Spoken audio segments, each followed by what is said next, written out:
There's a song we used to sing years ago. You're the glory and the lifter of my head.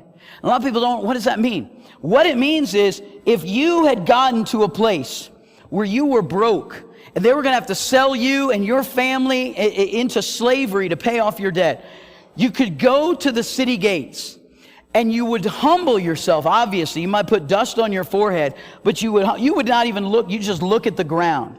I'm ashamed. I'm humiliated. And if a wealthy man wanted to bless you, he would take his staff, put it under your chin, and bring it up to meet his gaze. You're the lifter of my head.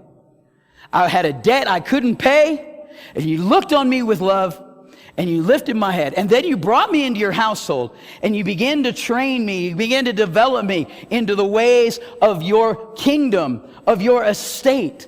And he calls it the master's happiness. I didn't just want you in my house. I want you sharing my joy.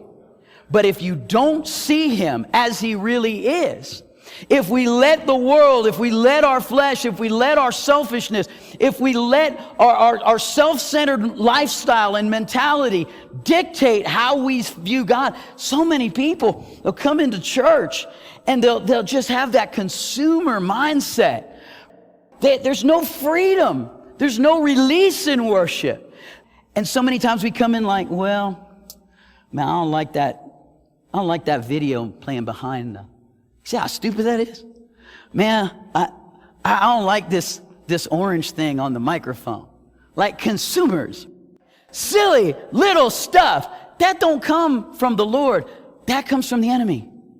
The enemy wants to distract you in any way, because the last thing he wants is for you to say, you know what? Man, I had a rough week. And I had a really busy week, and I had some rough stuff happen, and yet you come in, you say, you know what? Take all that, just put it aside. It's just time to worship. And you know what I start finding?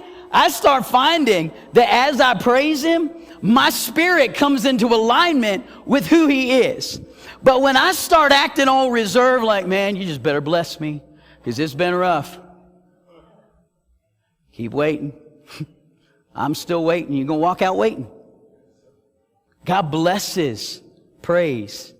Use the garment of praise for the spirit of heaviness.